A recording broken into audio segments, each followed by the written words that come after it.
Case People versus Thomas Styron.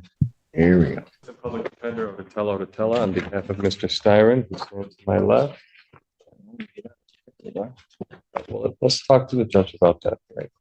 We've been through this. Seems to be some confusion. What's the confusion? I stated multiple times on the record that I wish to represent myself. Well, I thought we got rid of that issue the last. Yeah, I thought so too. I spoke to this gentleman right here and expressed my wish to represent myself as well. All right. Well, if he doesn't want you, I mean, we'll figure that out in a moment. So, Mr. Styron, we're going to go through this again. What do we want to do in this case? You understand what you're charged with, sir? So, I understand what the charges are against me, yeah. Okay, look, you're going to have to give me straightforward answers to my questions because I've got to make sure that you understand certain things. I got to do certain things here. From my understanding, You understand, first of all, that if you do indeed direct, you want to smile about it and laugh about it, take him back. We'll call him out later. Take him back. You keep laughing. You laugh one more time, that's 30 days. Go contempt.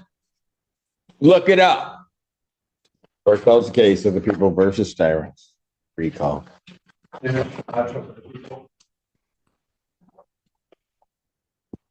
State your name. my name is Thomas Styron, a living man.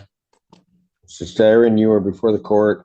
You have elected to represent yourself. I do have to advise you that you have 3 counts against you. The first count is that of fleeing and eluding 3rd degree under the motor vehicle code. Do you understand the nature of that charge, sir? This is under the assumption that you're compelling me to identify as Thomas York Styron, the legal entity on this case. I believe that you are. Do you understand the nature of the charge, sir? I don't understand how the name you have on the case and who I am, it's 2 different people. I have a complaint, Thomas Styron II. Do you understand that that individual is charged with fleeing and eluding 3rd degree? So, Do you understand the nature of that charge? You just need to answer my question. for the record, Take him back, and when he decides he wants to cooperate, we'll bring him back, maybe. I'm not threatening you. Say one more word, and that's 30 days. 30 days. Recalls the case, People of the State of Michigan versus Thomas Styron II. Mr. Styron, you are before the court on a felony complaint that does allege count 1. And I'm going to presume, since you do not want to answer the court's questions, that you understand English and understand what I'm saying. You are before the court on 3 charges. Count 1 is the charge of fleeing and eluding 3rd degree. Under the Michigan Motor Vehicle Code, that is a felony punishable by up to 5 years incarceration or $1,000 fine plus court cost, and would require the Secretary of State to suspend your license for up to 1 year upon conviction. Count 2 is assaulting, resisting, and obstructing a police officer. That is a felony or high court misdemeanor punishable by up to 2 years incarceration and or a $2,000 fine plus court cost. Count 3 is a misdemeanor offense of operating with a license suspended, denied, and or revoked.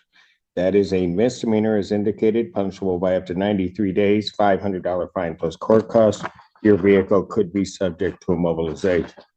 Since you refused previously to answer my acknowledgement as to whether you understand that, I will assume that you understand what you're charged with. You are also entitled to be represented by counsel at this and all subsequent proceedings. If you could not afford to hire an attorney would be provided at public expense to represent you in this matter. You are entitled, as indicated, to be represented at this proceeding, all subsequent proceedings, including your preliminary examination, and if the matter were to proceed by trial, would be entitled you would be entitled to counsel.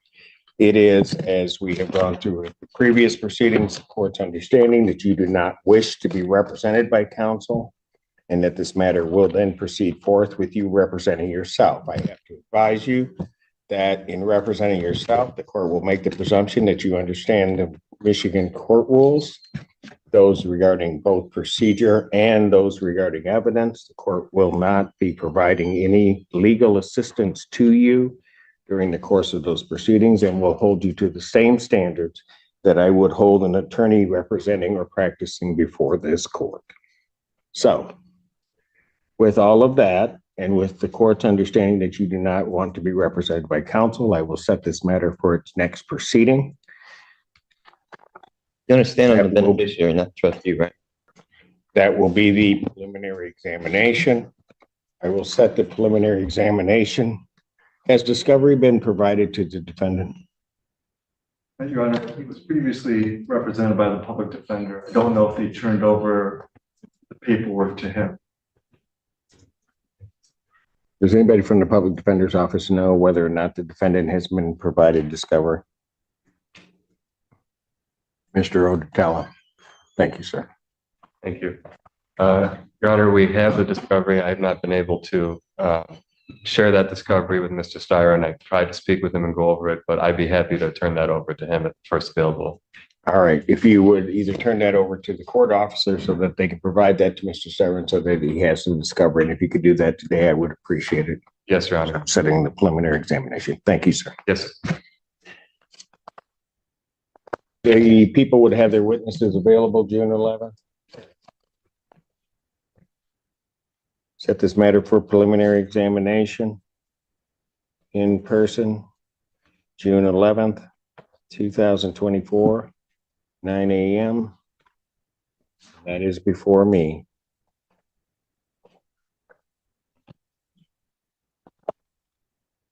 Defendant, as he was leaving the courtroom the last time, the court did find the defendant in contempt, sentenced him to 30 days. The defendant will serve that sentence. The court will sign the judgment of sentence regarding the contempt. I don't understand how that's possible. Like I said, I'm So first of all, watch your beneficiary. You're language. treating me as if I'm the trustee, or I don't want to partake in any trust fraud or anything like that. Is this a Sessions QVA trust matter involved in this? Is my social security number attached to this at all?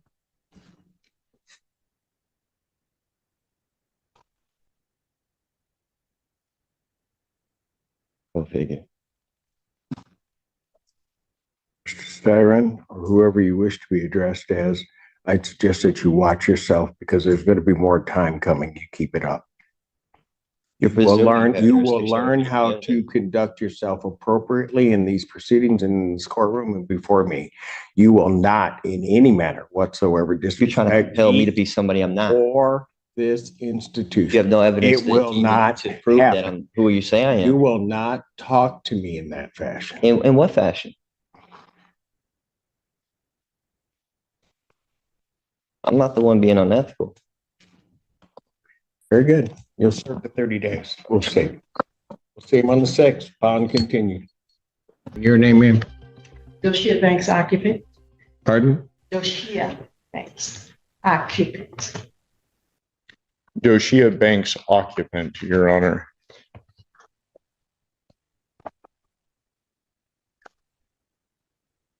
Okay. So you're not Miss Whitlow? No,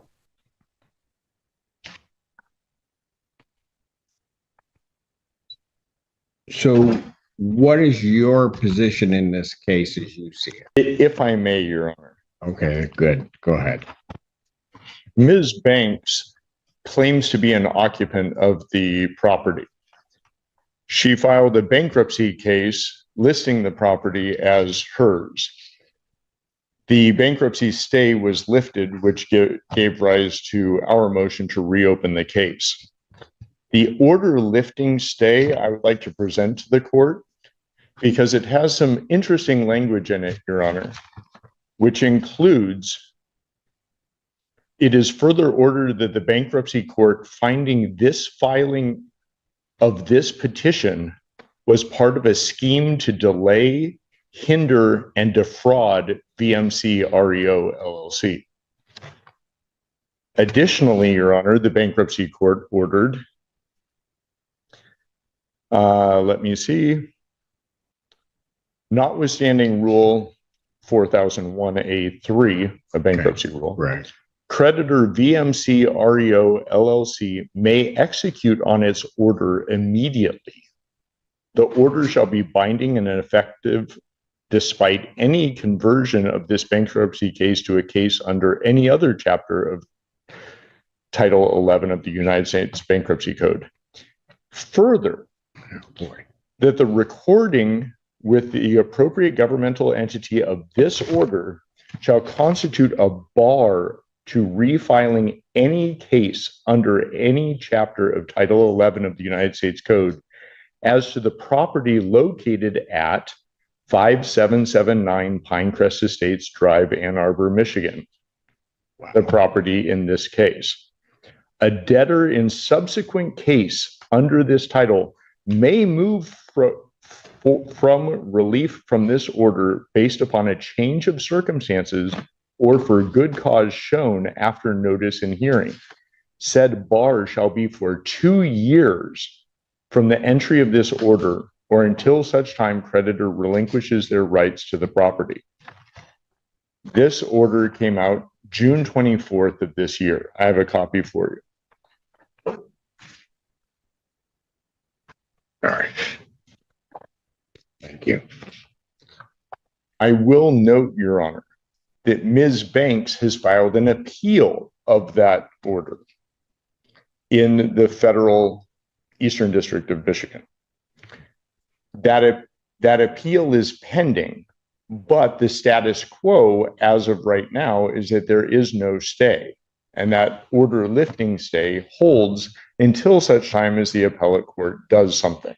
Additionally, Your Honor, there is no stay from the appellate court.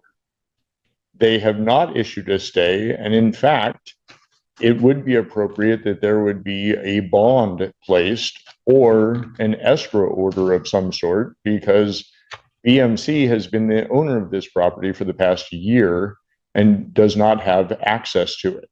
Go ahead. There's a lot going on. Yeah. Additionally, Your Honor, Ms. Whitlow, who, as far as I know, actually exists, but I don't have any evidence to that effect, has not appeared in any hearings in this court, did not appear for her deposition that she was noticed for in the federal case, and in a federal case, the federal court issued a show cause order to Ms. Whitlow that she had to present certain documents from this court, which she failed to do. Her deadline to do so was, I believe, July 3rd. Let me confirm that. Oh no, July 10th. And she did not supply any of those documents. I can present that show cause order if you would like. I don't know that I need that because Okay. I'm not. The reason that I mention all of this, Your Honor, Go ahead. is that this is $1 million house in Ann Arbor that Ms. Whitlow purchased with a mortgage and less than a year later defaulted. The foreclosure went through, the sale occurred, the redemption period expired, and we came forward to evict. Since then, there have been multiple bankruptcies. Ms. Whitlow filed 2 different bankruptcy cases. A young man who apparently lives in Arizona filed a bankruptcy case and listed this property as his residence. Ms. Banks has filed a bankruptcy case and listed the property as her residence. It should also be noted that Ms. Banks was a bankruptcy preparer and has been forbidden from the bankruptcy court from preparing bankruptcies for anyone other than herself. The order lifting the automatic stay talks about that scheme of fraud. I list all of these things to show that the scheme continues. And that's why we would like to reopen this case, because there is no stay in place. We would like to move forward with an immediate eviction, at most an 11-day vacate. And if for some reason that would not be amenable to the court, we would ask for an escrow order or a bond. On $1 million property, I think it would be reasonable that $10,000 a month rent would be reasonable. Just for 60 seconds, and then I wrote something up because I am nervous, quite nervous. But I, Doshia Banks, is respectfully appear specially and conditionally for the sole purpose of protecting federally vested occupancy rights and opposing unlawful state action. I expressly do not consent to this court's jurisdiction and do not. Well, then Any you rights. are not a named party. So if you're not consenting to this court's jurisdiction, sit down. Oh, You can go because you're not a named party. I have a lease. You are not a named party on this. You may have a lease with someone else and No, then I have you a can lease go with- challenge it. With who? With Whitlow. Ms. Then Whitlow, who you is need to supposed- go against Miss Whitlow. Pardon me? Then you may need to go against Miss Whitlow. But if you're not consenting to the jurisdiction of this court, you might as well just sit down. You are not a named party. I do not have to hear from you. Oh, I see. So I need to, I don't know what you need to do, but well, let me respond. to what? You're not consenting to the jurisdiction of this court. Why am I hearing from you? I'm recanting You're recanting what? what I just stated. Which part? The part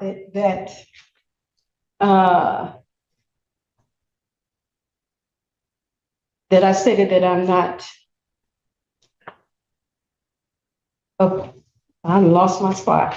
Not consenting to this court's jurisdiction. So I'm going to recant that So you are consenting to this court's jurisdiction? at this moment. Oh, Well, no, it doesn't work that way. You don't get to say, well, now it's okay, and then not later say no. okay. You know what? Here's the problem. You've not filed anything with this court. No.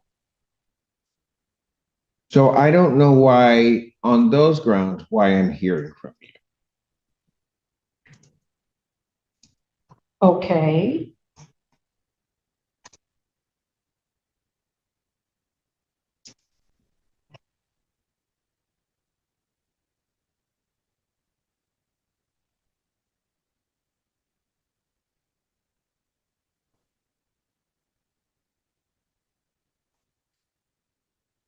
If I may, I do have time, I do believe, to go file an answer and counterclaim.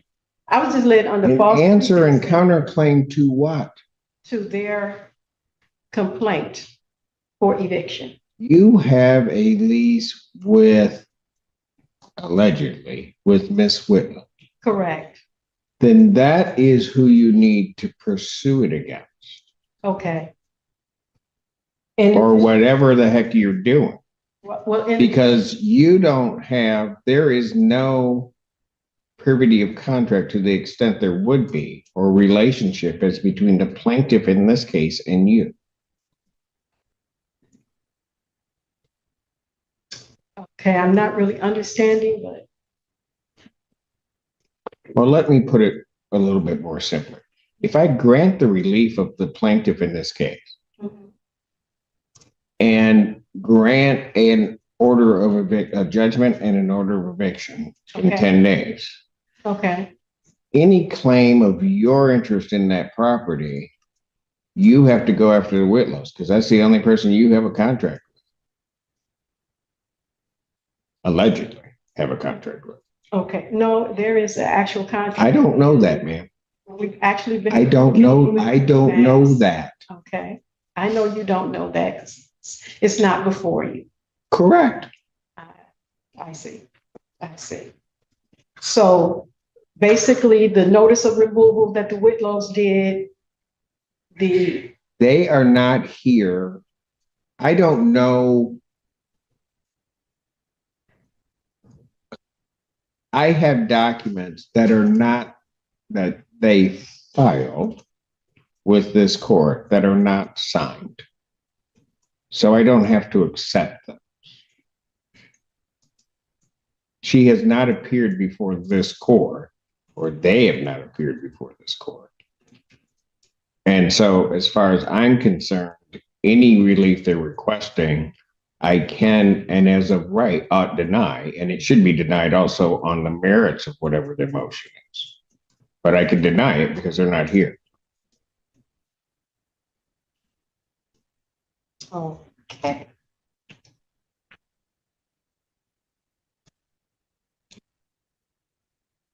Again,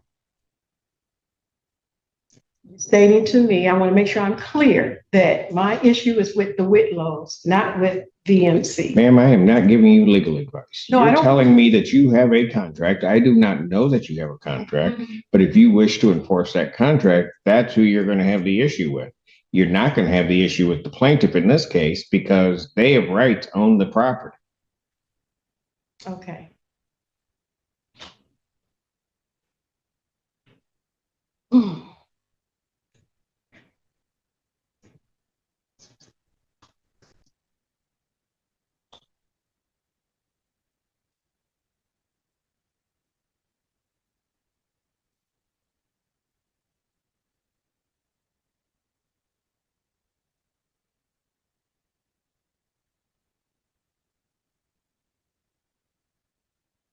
All right, Your Honor, I will speak with the Whitlows that I have finally got an understanding of everything. And I will speak with plaintiff's attorney as well and continue to communicate with Remax, who has came by the house several times. All right. Based upon the representation of counsel, I'm going to grant their motion to reopen this case. I'm going to issue a judgment in the plaintiff's favor for possession with a writ to issue 10 days of my signing. Should the matter be appealed, also contained in that judgment in order, the appeal bond I would set at this time at a rental rate or a rate, and I have looked at the property which is involved in this matter, and it is a significant property. I don't think the $10,000 a month quite does it based upon my calculations. So any appeal bond would be set in the amount of $15,000 per month that would need to be paid to maintain the appeal. Thank you, Your Honor. All right. I will prepare that and present it to you this morning. Thank you. May I say something?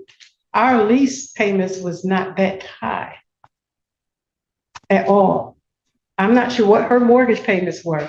That was not our amount we paid. Then I'll tell you what. If the Whitlows wish to come and object to my order of $15,000 as an appropriate bond, they may do so.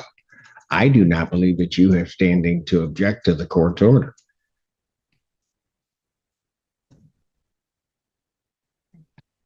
Thank you. Thank you, Your Honor. Thank you. Hannah Mackey, hearing with and on behalf of Chalice McLaughlin. All right, very good. Andrew Childers appearing on behalf of the people, Your Honor. All right. And this is a continuation of a preliminary examination, which I believe, I think it was Detective Rob was on a call that day. That's correct. Now he's here. And so you may call your next one. Thank you, Your Honor. People would call Thomas Robb to the stand. All right. Sir, please come forward to be sworn.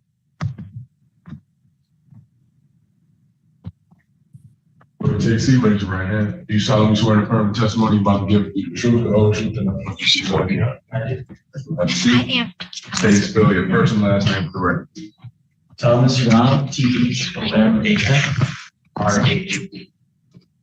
Sir, Name, thank you, Your Honor. Sir, how are you currently employed? I've been with Washington County Sheriff's Office And how long have you worked with the Sheriff's Office? 4 years. Were you working in that capacity back on April the 5th this year, 2025? I'm a licensed road patrol deputy. Road Patrol Deputy? Thank you.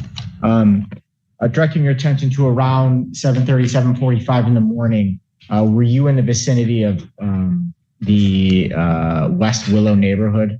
I was Okay. And on that date and time, what was your shift? Sorry. What was your shift that day? I was working day shift, Okay. What time did you start? 8 a.m. 8 a.m. I Okay. believe the 7:30 time was when the call initially came in. Okay.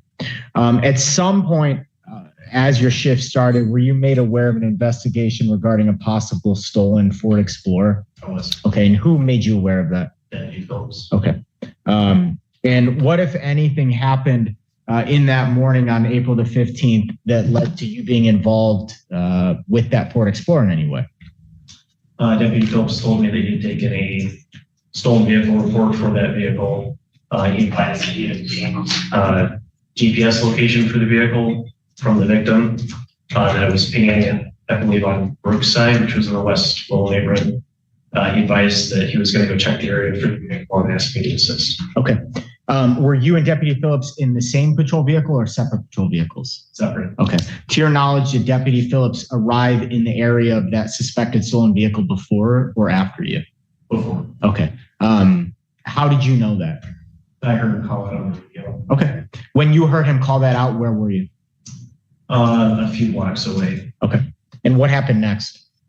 After he called out that he was out with the vehicle, again, I believe it was on Brookside. I was a few blocks away. I heard mic clicks on the radio. That's pretty much when somebody depresses the talk button on the radio, but doesn't have a chance to get transmission out. In my 7 years of doing this job, normally when I hear that, that tells me that the deputy's in trouble. There's some kind of accident that caused them to interrupt their transmission, whether they're chasing someone or fighting or something of that nature. So that gave me cause for concern. I continued towards that location where Deputy Phillips was at, and then I saw the, I believe it was 2024 gray Ford Explorer. That was the vehicle in question, speaking out of the neighborhood. So as you're entering the neighborhood, it's exiting the neighborhood? Correct. Okay. What did you do next?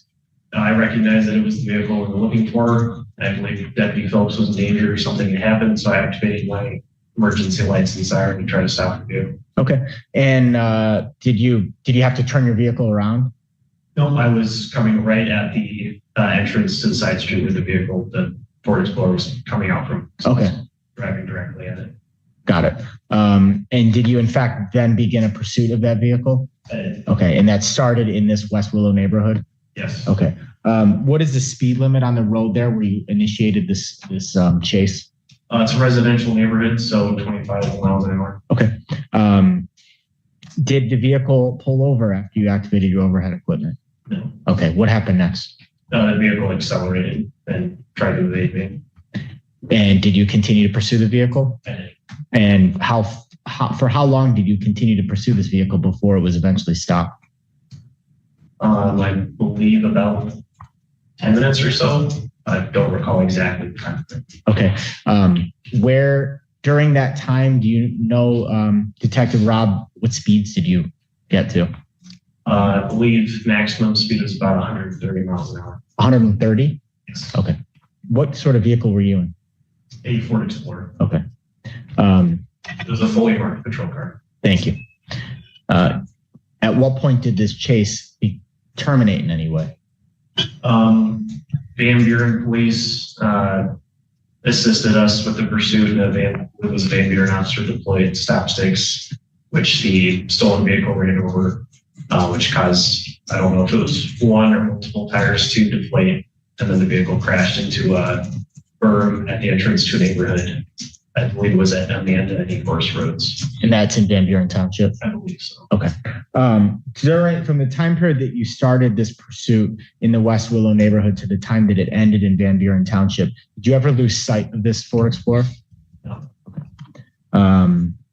After the vehicle was hit the stop sticks and crashed into the ditch, were you able to determine if the vehicle was occupied? Yes, I was. And were you able to see anyone in that vehicle? Yes. Okay. Are any of the individuals that you saw in that vehicle on April the 15th in the courtroom here today? Yes. Can you identify an article of clothing that they're wearing? Yes, it was Charles McLaughlin. He's sitting to my left wearing a green jumpsuit. And where, Your Honor, may the record reflect in court identification of the defendant? Without objection, record shows so reflect. And where in the vehicle did you observe the defendant? He was exiting the driver's seat. Okay. Was there anyone else in the vehicle? No. And what did you do at that point when you made contact with the defendant in the driver's seat of this vehicle? He was exiting the driver's seat. I told him to show me his hands and get on the ground. He did. I placed him in handcuffs. Okay. Did he appear to be injured in any way? I believe he had some scrapes or bruising on his arms. Maybe, I think he might have had a small amount of blood on his lower lip, if I recall correctly. Is it, do you recall, did like the airbags deploy in this crash? I don't recall. Okay. I have no further questions, sir. Thank you. All right, thank you. Cross-examination. Good afternoon, Deputy Rob. You were in pursuit of the vehicle in question, Yes. and you followed that vehicle for around 10 to 15 minutes.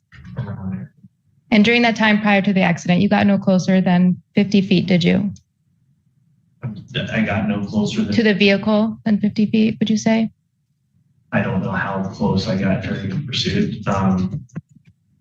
I guess 50 feet might be accurate about closest I was, but I don't recall without reviewing the camera footage. And you testified on direct that during the course of the pursuit, you activated your sirens. Is that correct? Yes. And at some point you were driving on the highway? Yes. Was it a busy highway? I would say there was a medium amount of traffic. So that means that there were other cars on the highway during the pursuit. Yes. And you had to make several lane changes to navigate through that traffic, didn't you? Yes. And some of those cars pulled to the side. Is that correct? I'm sure some of them did. Well, usually people like not very good about pulling over. And it would be safe to say then that some cars did not pull to the side. And at one point you had to even drive on the shoulder of the freeway. Is that correct? Yes. You don't know why some of the people did not pull over to the side, do you? Well, without talking to them personally, no, I wouldn't know why. So you don't have any personal knowledge then as to whether or not the drivers of the vehicles could hear the sirens.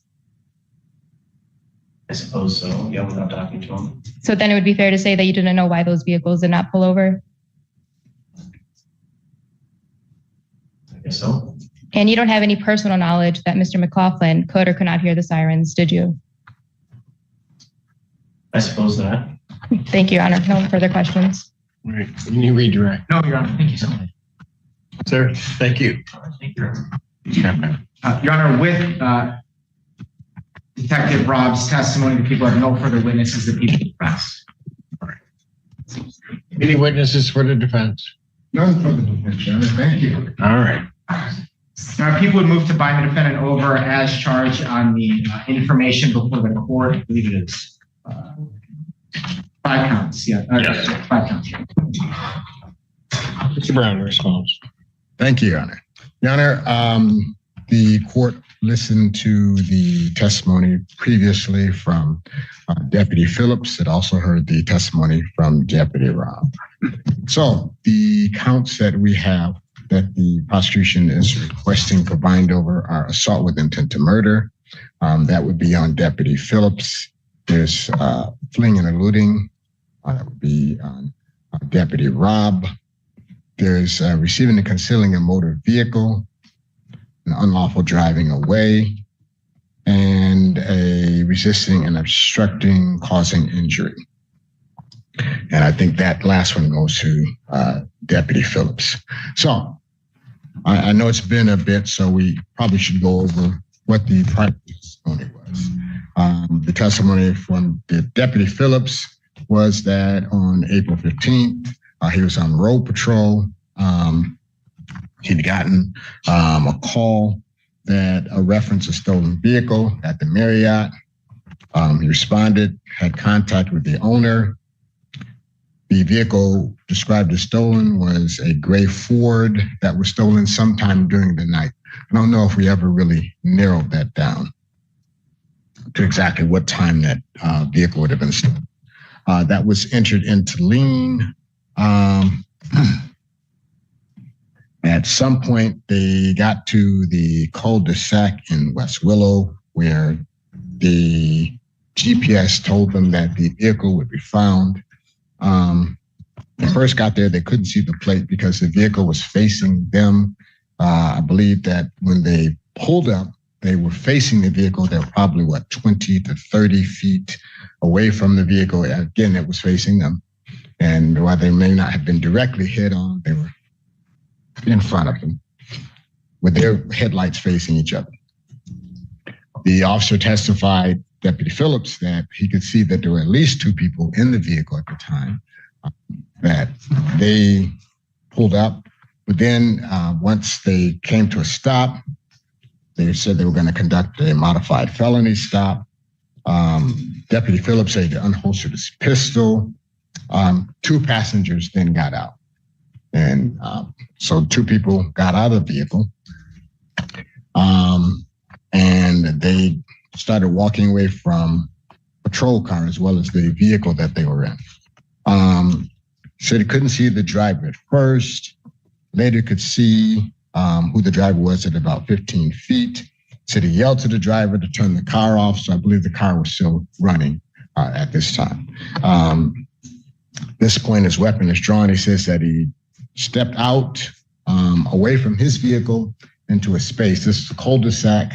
And as the testimony was developed, there was a space between the front of his vehicle, where he was the passenger, got out, and a space in the street from where a vehicle could pass through.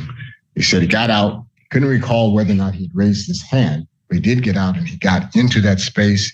He said he could see the vehicle, the wheels turning, and that the car then drove at him without veering. He had his weapon drawn. And the vehicle, once it got started, did not stop, drove at him, clipped him on the knee as he had to jump to get out of the way of the vehicle. He did say that the vehicle does not stop after that. I asked him if the driver said anything to him. He said that there was nothing said, no threats made or anything like that. He did say he had recognized the driver as Mr. McLaughlin. He then testified that he and his partner then got into the vehicle and left in pursuit.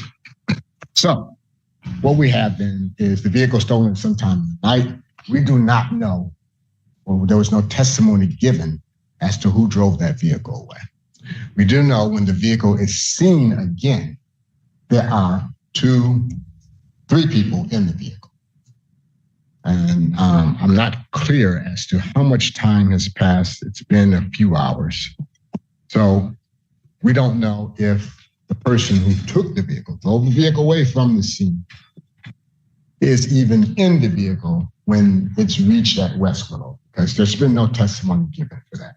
If the court remembers differently, certainly they could say, but as I recall the testimony, they spoke with the person who owned the vehicle and they simply said that the vehicle was taken in the night and they had a GPS and they're able to track them.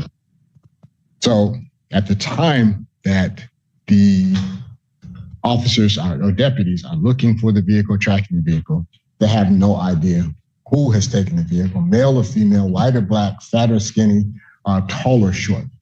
There is no description of the driver or the person who actually drove away with the vehicle. We just don't have that. But what we do have is 3 people who are associated with the vehicle. 1 person is in the driver's seat, and several hours that have passed since the vehicle was driven away from the spot. So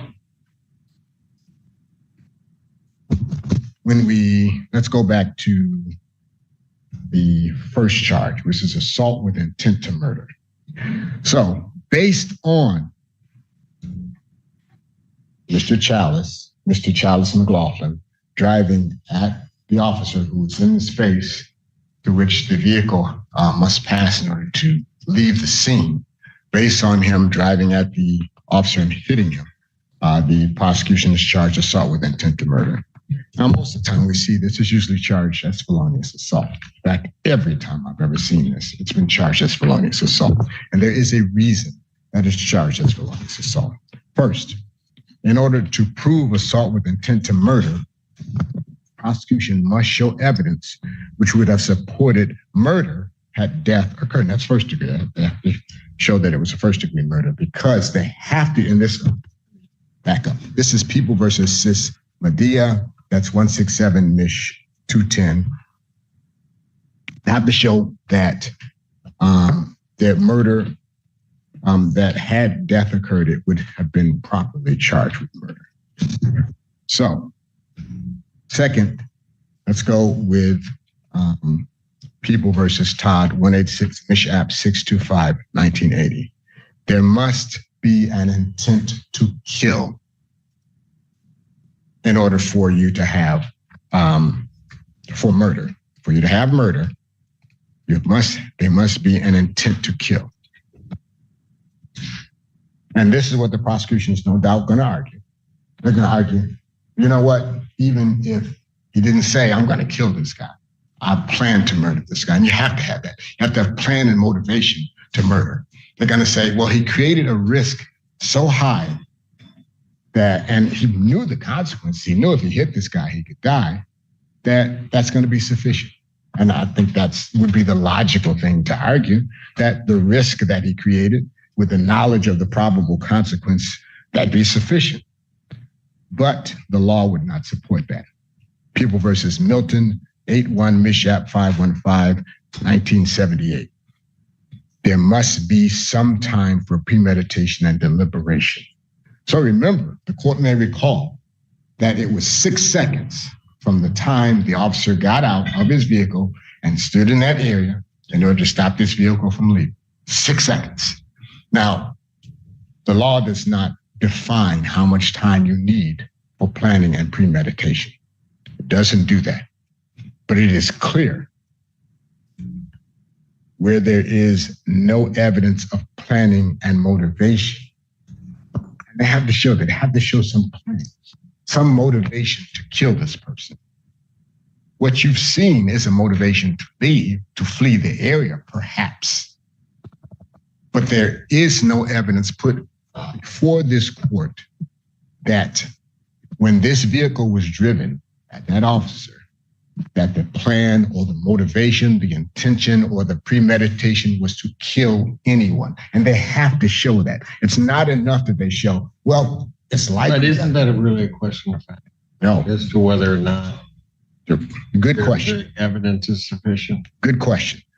Because People versus Oster, 67 Mishap says, where there is no evidence of planning or motivation, bind over is erroneous.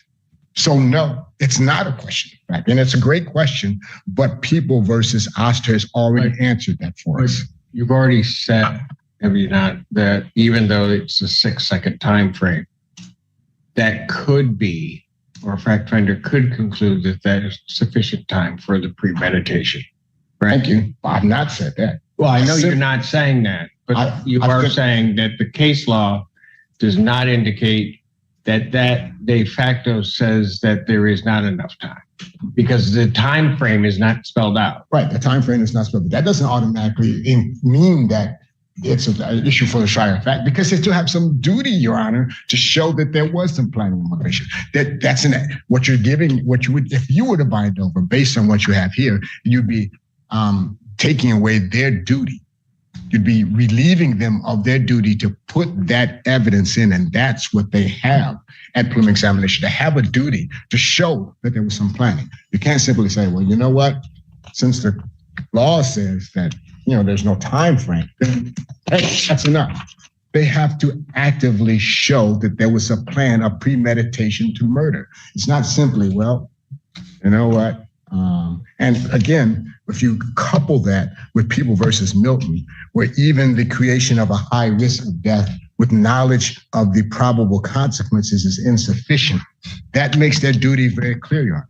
They can't simply just toss these things out without showing exactly what they need to show, and that is that there must be some premeditation, some plan to do so. They have an active, affirmative duty to show that.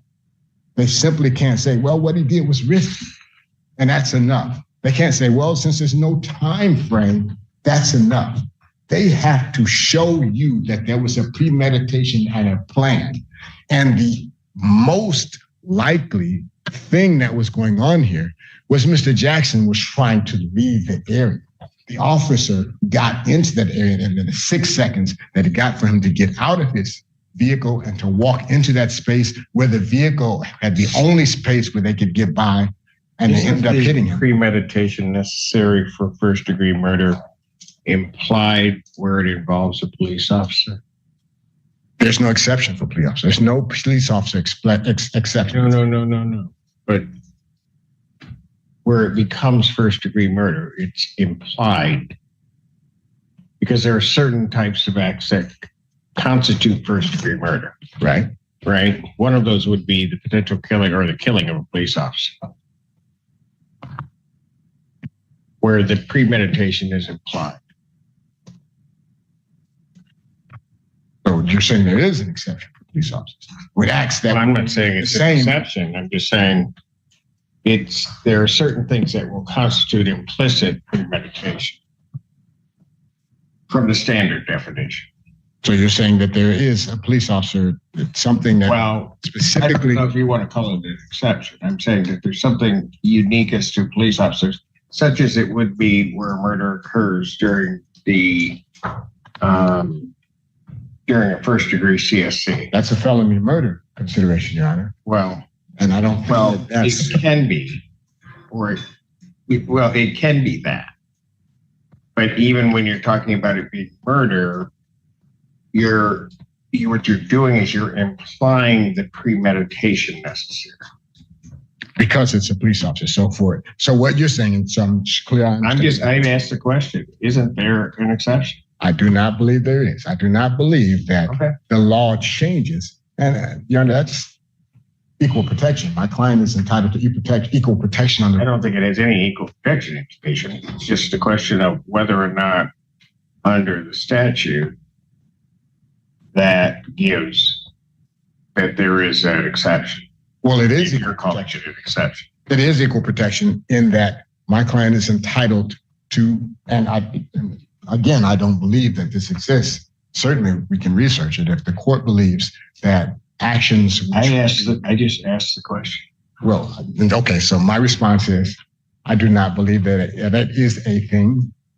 I do believe that that's a thinking and charging what in every other case is always charged as a felonious assault. I do believe that there's a thinking, and that's where the equal protection comes in. That's exactly where the equal protection comes in. I don't know. Because my client is. I don't know if that's equal protection. Well, I'll explain to you why I think so. Well, I don't need it. Okay. Because I don't think you've rejected it up front. Okay, fine. I rejected it outright. Okay, all right, fine. Well, Your Honor, then I have to say I reject the notion that police officers have some sort of protected status. Well, you can reject it. I asked the question. You're saying no. I'm saying I'll no. hear from the people when they get to that. Okay, all right. So let's move past that. Let's go to the unlawful driving away. Now, as I recall the evidence coming out, and the court may remember differently, there was no identification of who drove that vehicle away. And for unlawful driving away, the person who drives the vehicle away. I hear that argument, but it doesn't matter whether it was driven from the scene or from the hotel.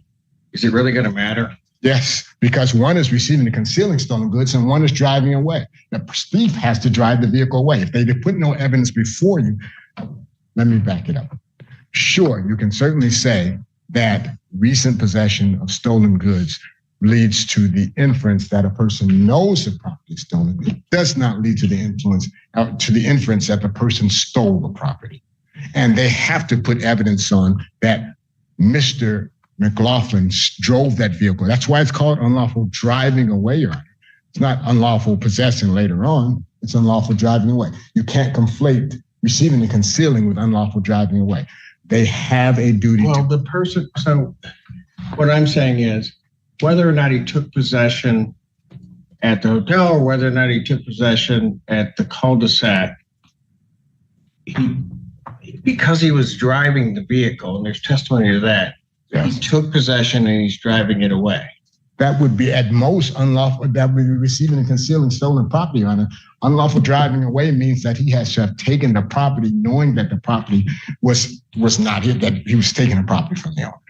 You don't know that he was at the hotel. You can't, and that's. I'm just saying it won't matter where you start, though. I'm not saying that there's an indication that he necessarily took from the hotel. If you concede that point, I'm saying the unlawful driving away can happen at the point of the cul-de-sac. Then how do you get receiving and concealing stolen property? How do you distinguish the two if you're going to say it's always a? I'm not here for reasonable doubt. I'm not here to answer your questions. So you can go ahead with your argument. All right, so let's make sure that we're clear on that. Unlawful driving away demands that the person take the vehicle, take possession of the vehicle, in contradiction or in contrast to the owner. If he takes possession of the property from someone else who stole it, he's not an unlawful driver away of the vehicle. He may be someone who receives and conceals. The problem for the prosecution's case, Your Honor, is they have not established who took the property from the owner, or at least where the owner had the property last. And they have to do that. Just because you can say that he was in the vehicle later does not and cannot support a UDAA. At best, it can support a receiving and concealing of stolen property if you go with the thought that recent possession of stolen property, knowledge that the property itself is stolen. But it does not support a claim that the person, whoever is in possession of it, actually took that vehicle. And that's what UDAA demands. They have to have taken the vehicle from the possession or control of the owner, even though it's in the parking lot and the owner may be elsewhere. They have to have taken it there. If they drive it later, at best, that's a receiving and concealing. It's not a UDAA. That's not what the law says for UDAA. If you argue something differently, then always, if someone steals the car, hands me, and that's another thing too. There's not been any evidence put on that my client had the keys or didn't have the keys. But even getting past that part, and getting past the notion that someone may have given him the keys elsewhere, I can concede that it's relatively recent possession, even though we don't have enough time, or we don't have a specific time period, how long the vehicle was taken or when my client would have come in possession of that vehicle. And that's important when he comes in possession. If someone else steals that vehicle and hands him the keys or hands him whatever, you cannot say that he drove that vehicle, or that he unlawfully drove the vehicle away, because that has to come in against the owner's possession and control, and not against someone or anyone else's possession and control. We don't know that any of the other two passengers didn't take that vehicle away, at least not from the evidence that's been presented here, that any of the other two passengers didn't take the vehicle and then give him possession later on. And that's important. So, with respect to the 2, 3, and 5 counts 2, 3, and 5, I believe that those are in fact issues for the trier of fact. With respect to count 1, I don't believe that the prosecutor has met its burden of proof.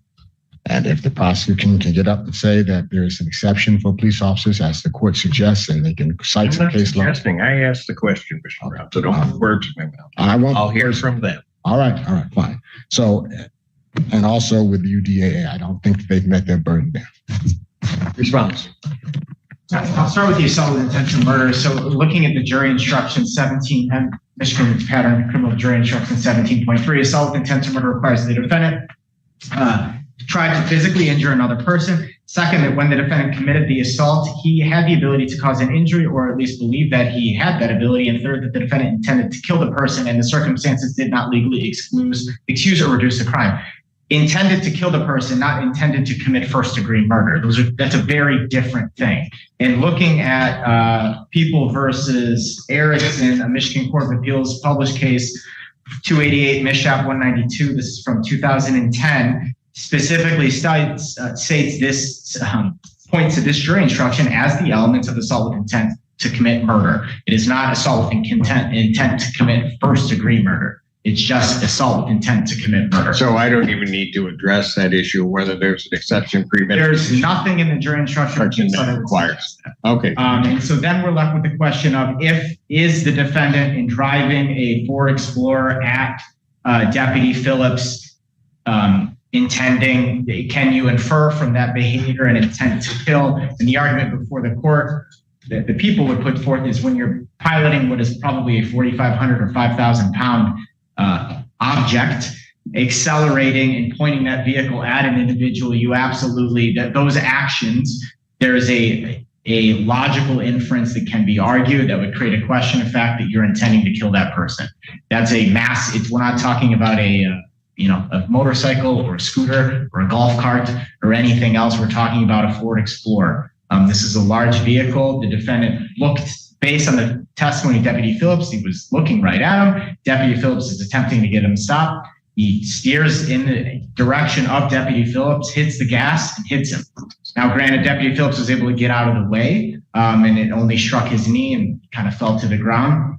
But we have to consider the actions of the defendant, and I think to a probable cause standard, there is certainly a question of fact as to the defendant's intent. But unequivocally, if you take a Ford Explorer and you floor it and you aim it at someone, you can kill them. That is just common sense. Regarding the UDAA, again, relying on the jury instructions, unlawful driving way out of automobile requires first that the vehicle belonged to someone else, second that the defendant took possession of the vehicle and drove it away, and third that these acts were both done without authority or without the owner's permission. Fourth, the defendant intended to take the vehicle without authority, knowing that he or she did not have the authority to take the vehicle and drive it away. As the court alluded to, that doesn't require that you must take the vehicle from the first place it was stolen. Now, I think that there's a logical argument and facts such that the location of the hotel versus the location of where this vehicle was found and the time frame that it happened at some point overnight, and this is 7:30, 8 o'clock in the morning. Again, there's a logical inference, circumstantial evidence to suggest that the defendant did in fact take that vehicle from the hotel parking lot. We're not talking about one state over or 200 miles away, something to that effect. But I believe that, again, there is sufficient evidence before this court to a probable cause standard that there is a question of fact regarding that count. And I believe the defendant should be bound over on all 5 counts. All right, thank you. With reference to, there is no dispute as to a bind over on count 2, 3, and 5. Therefore, the court also does believe that the people have sustained their burden and the defendant would be bound over on counts 2, 3, and 5 without objection as they raise issues of fact. In terms of the unlawful driving away of a motor vehicle, again, it would be this court going into the province of the jury as to when they first saw the defendant in the vehicle. Certainly a jury could reasonably infer from the hotel, the timing and everything else that it was indeed the defendant who did that. I don't think that people have to go beyond that.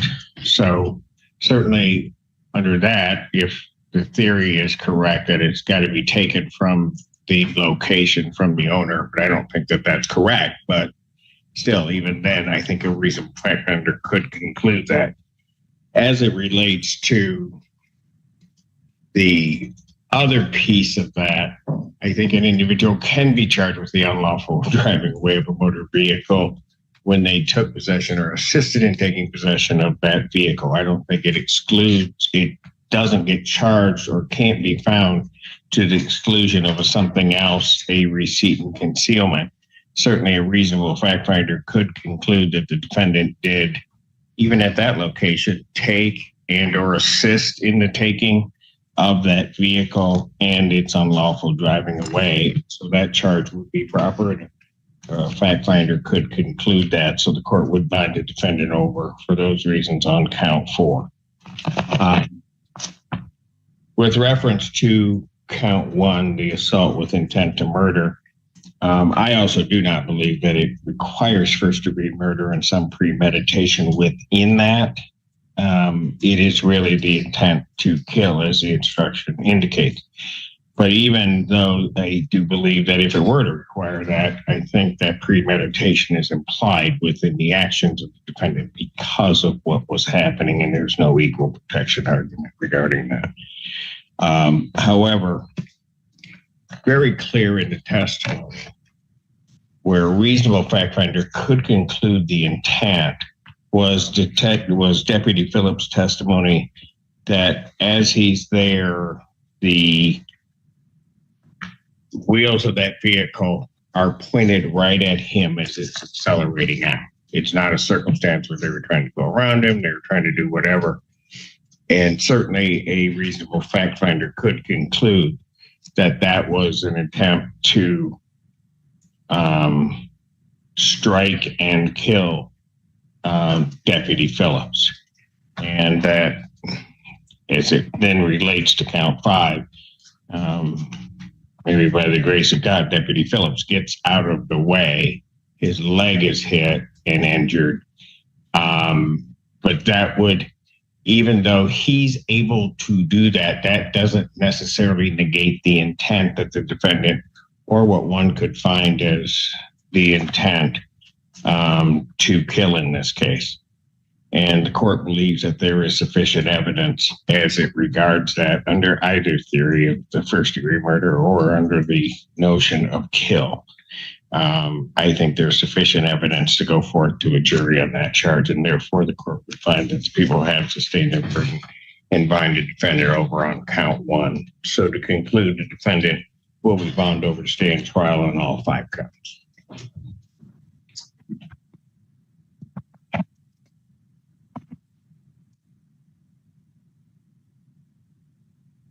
Now that you see the information, waive it to reading. Yes, sir.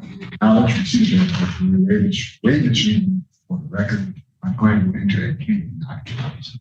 And having waived formal reading, pleading not guilty as to all counts, court will enter that plea. Pre-trial will be set for August 13th, 2025 at 1:30 with Judge Collins.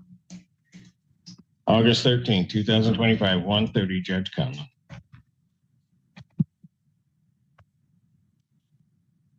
Bond will continue. Thank you. 6 seconds. That's how long the defense says passed between the deputy stepping into that gap and the SUV accelerating toward him. The defense says that's not enough time to prove intent to kill. The judge disagrees. The wheels were pointed directly at the deputy, the vehicle accelerated, and that's enough for a jury to decide. Bound over on all 5 counts. Pre-trial set for August 13th.